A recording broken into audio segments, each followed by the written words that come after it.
Assalamualaikum warahmatullahi wabarakatuh. Perkenalkan, nama saya Shelly Latifah Soleha, NPM 2003010060. Saya dari jurusan Ekonomi Syariah kelas A.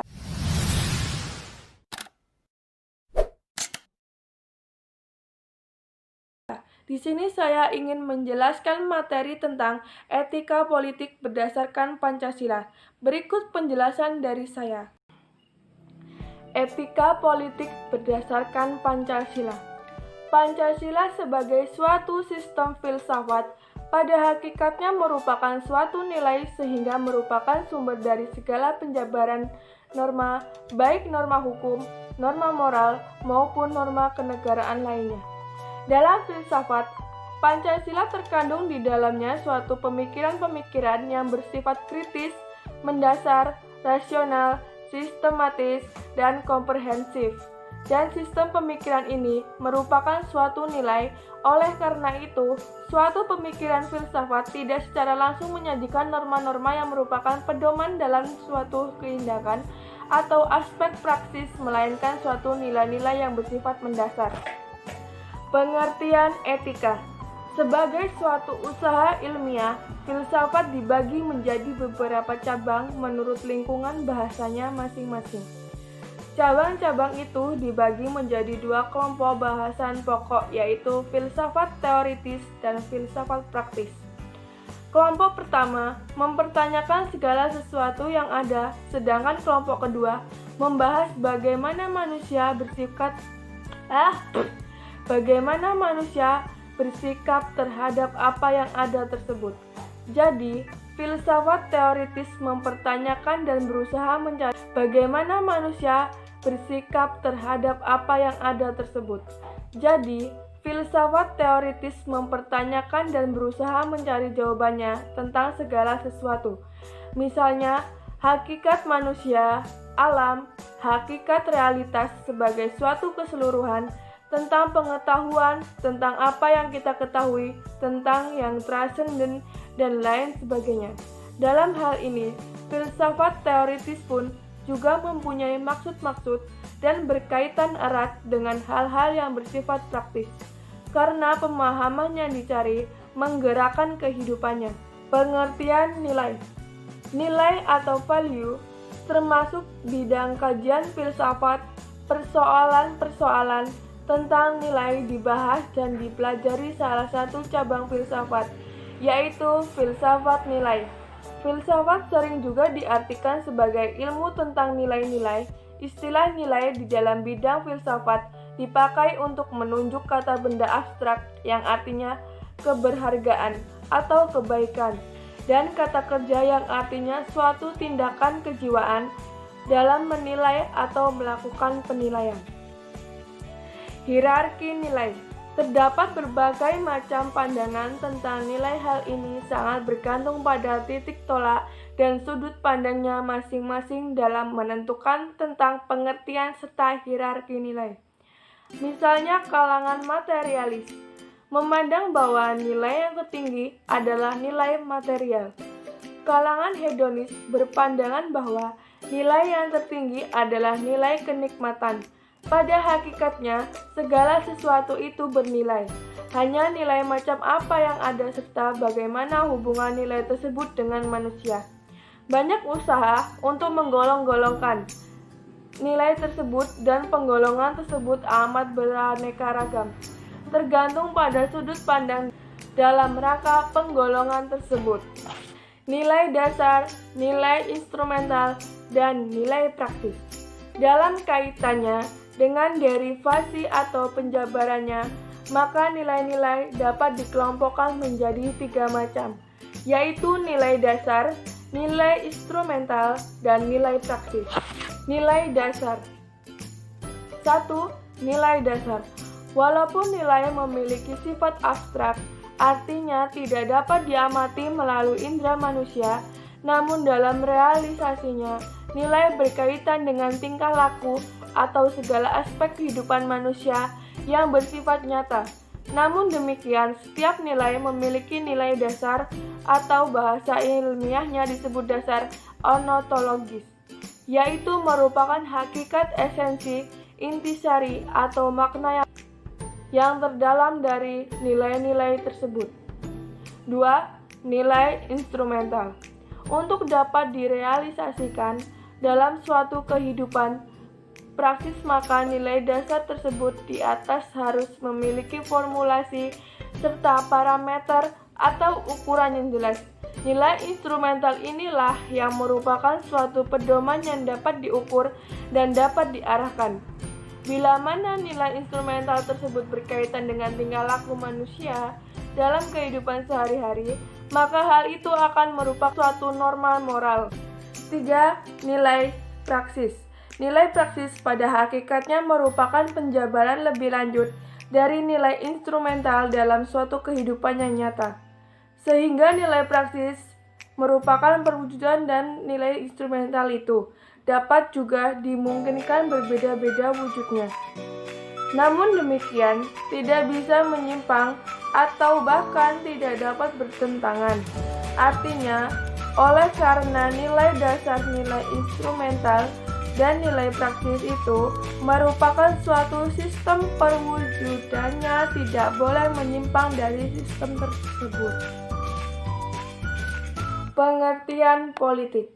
Telah dijelaskan di muka bahwa etika politik termasuk lingkup etika sosial yang secara harfiah berkaitan dengan bidang kehidupan politik. Oleh karena itu, dalam hubungan ini perlu dijelaskan terlebih dahulu lingkup tiap politik sebagai objek materi kajian bidang ini. Politik sebagai objek materia kajian bidang ini agar dapat diketahui lingkup pembahasannya secara jelas. Pengertian politik berasal dari kosakata politik yang memiliki makna bermacam-macam kegiatan dalam suatu sistem politik atau negara yang menyangkut proses penentuan tujuan-tujuan dari sistem itu dan diikuti dengan pelaksanaan tujuan-tujuan itu. Pengambilan keputusan mengenai apakah yang menjadi tujuan dari sistem politik itu menyangkut seleksi antara beberapa alternatif dan penyusunan skala prioritas dari tujuan yang telah dipilih itu. Untuk melaksanakan tujuan-tujuan itu, perlu ditentukan kebijaksanaan umum yang menyangkut pengaturan dan pembagian atau distribution dari sumber-sumber yang ada.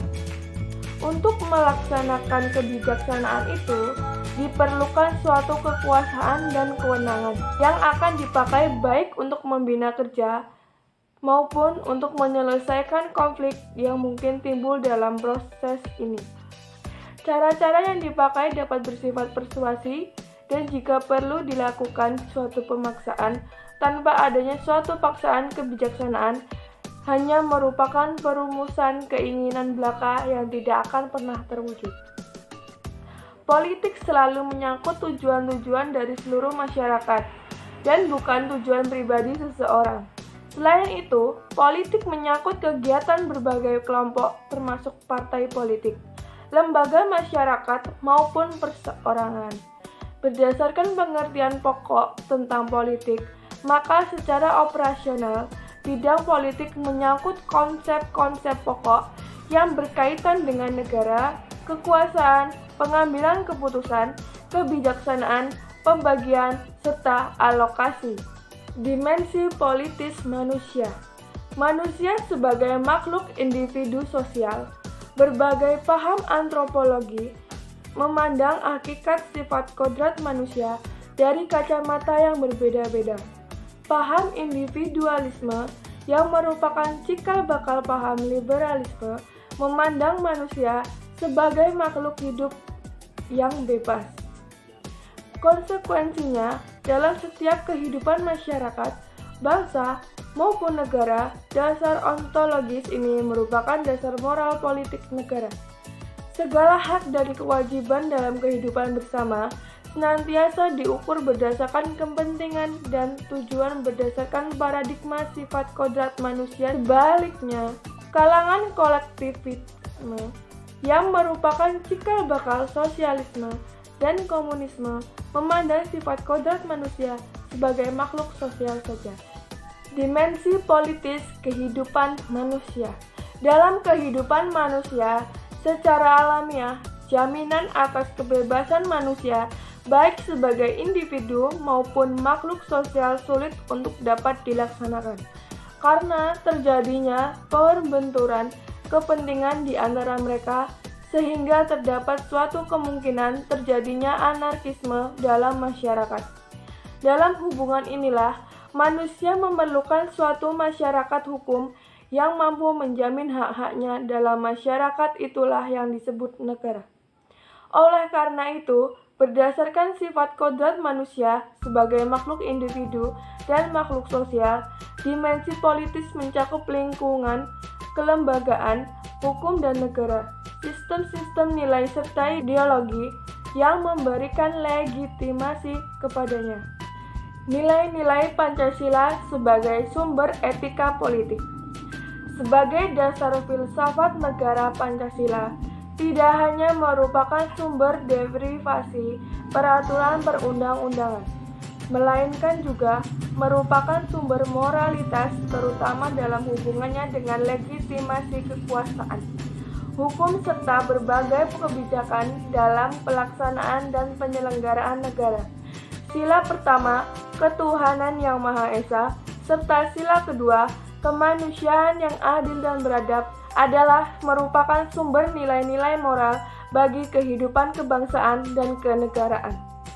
Negara Indonesia yang berdasarkan nilai sila pertama, ketuhanan yang Maha Esa, bukanlah negara teokrasi yang mendasarkan kekuasaan negara dan penyelenggara negara pada legitimasi religius. Kekuasaan kepala negara tidak bersifat mutlak berdasarkan legitimasi religius, melainkan berdasarkan legitimasi hukum serta legitimasi demokrasi. Oleh karena itu, asas sila ketuhanan yang Maha Esa lebih berkaitan dengan legitimasi moral. Selain sila 1, sila 2, kemanusiaan yang adil dan beradab juga memaparkan sumber nilai moralitas dalam kehidupan negara. Negara pada prinsipnya adalah bahkan persekutuan hidup manusia sebagai makhluk Tuhan yang Maha Esa. Bangsa Indonesia sebagai bagian dari umat manusia di dunia, hidup secara bersama dalam suatu wilayah tertentu. Sekian penjelasan dari saya akhiri. Wassalamualaikum warahmatullahi wabarakatuh.